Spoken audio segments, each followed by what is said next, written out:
Spoiler alert for all of Brandon Sanderson's books. If you're watching this, I'm going to assume you've read everything he's written, including the young adult stuff like Steelheart. With the 5th book in the Stormlight archive, Wind and Truth, coming out in such a short time, I feel like now is a good time to talk about the theories that will be answered by it. This video's theory is, Szeth will be Odium's champion.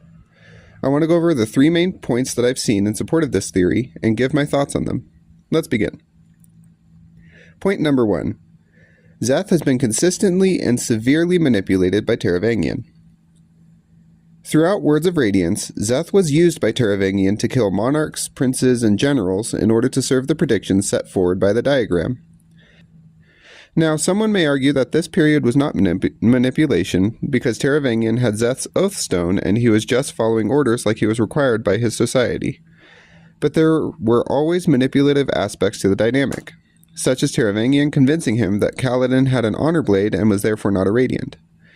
This manipulation carried through all the way to the end of the Rhythm of War when he got Szeth to kill him and Raise, which allowed him to take control of Odium. It seems logical to conclude that Taravangian would continue to try and manipulate someone who has previously proven to be so susceptible to it, especially now that he's gotten so much more power and intelligence. I think this point is a good one, because it draws on what we have consistently seen in the dynamic between these two characters. I think that this could be an interesting way to bring their involvement with each other to a close, so that's a good bit of evidence, I think. Point number 2. Szeth has a lot of built-up anger at various things, such as his people for not listening to his suspicions and forcing him to become truthless. And this anger has led to things he would normally never have done, such as killing Taravangian even though it went against Dalinar's explicit orders with which Szeth had sworn to follow. Anger is something that Odium has been shown to try and take advantage of, and Szeth has that in spades, which leads a lot of people to think Odium will use that to his advantage and try manipulating Szeth again. I could absolutely see this happening, because I think it's within Taravangian and Odium's interest and characters to try and recruit Szeth by using his anger as leverage. This connects to the 3rd point, which is that Szeth is constantly haunted by the memories of the people that he has murdered. A lot of his anger is directed towards the people who forced him into committing these murders, such as Taravangian, his people, and bizarrely, the people that he murdered. Nearly every time something is shown from Szeth's point of view, it mentions either the ghosts of those he murdered condemning him, or the anger he feels surrounding those murders.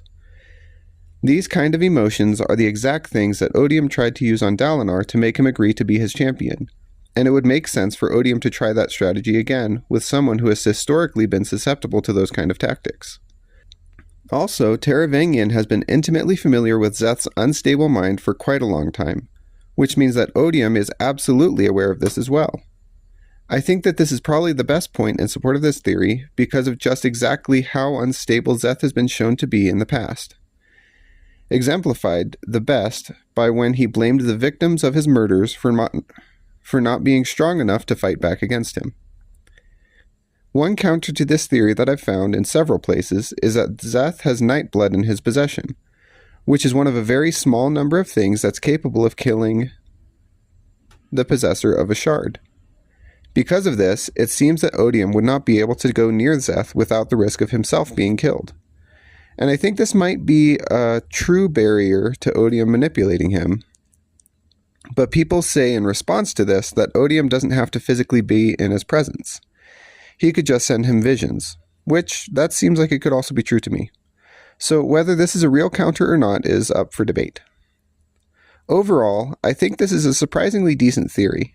I don't think it's going to happen personally, but that isn't really based on any solid reasoning. It simply doesn't seem to me like the story is going in that direction.